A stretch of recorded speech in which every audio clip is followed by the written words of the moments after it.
It was a beautiful morning on the island of Sodor. Thomas the tank engine's blue paint sparkled in the sunshine as he puffed happily along his branch line with Annie and Clarabel.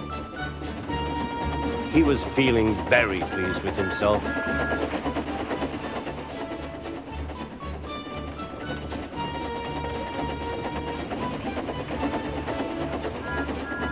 "Hello, Thomas," whistled Percy. "You look splendid." "Yes, indeed," boasted Thomas. "Blue is the only proper color for an engine." "Oh, I don't know. I like my brown paint," said Toby. "I've always been green. I wouldn't want to be any other color either," added Percy. Well, anyway, huffed Thomas, "blue is the only color for a really useful engine. Everyone knows that."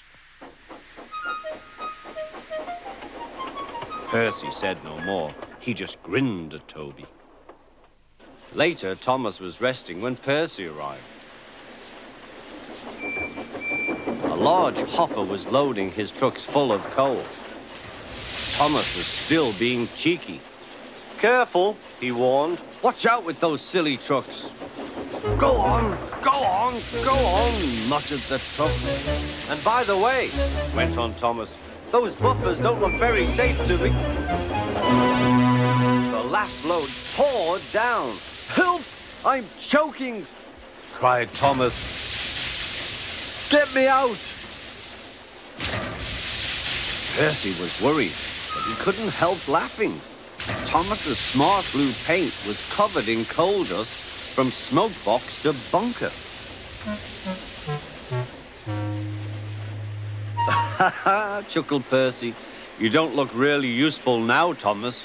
You look really disgraceful." "I'm not disgraceful," choked Thomas. "You did that on purpose. Get me out."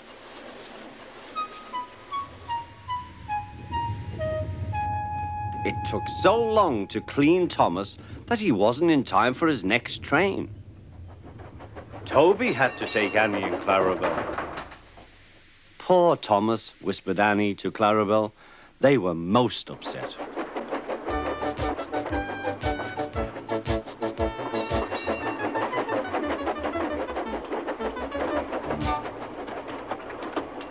Thomas was grumpy in the shed that night. Toby thought it a great joke, but Percy was cross with Thomas for thinking he had made his paint dirty on purpose. Fancy a really useful blue engine like Thomas becoming a disgrace to the Fat Controller's railway.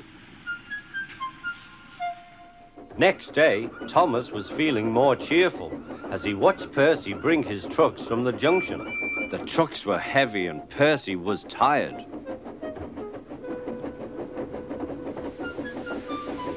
"Have a drink," said his driver, "then you'll feel better." The water column stood at the end of the siding with the unsafe buffers. Suddenly, Percy found that he couldn't stop. The buffers didn't stop him either. "Oh!" wailed Percy. "Help!"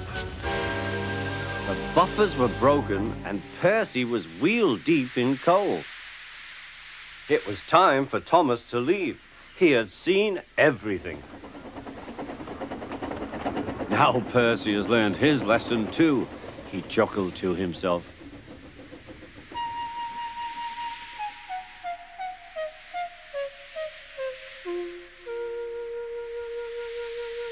That night, the two engines made up their quarrel. "I didn't cause your accident on purpose, Thomas," whispered Percy. "You do know that, don't you?" "Of course," replied Thomas, "and I'm sorry I was cheeky. Your green paint looks splendid again, too. In future, we'll both be more careful of coal."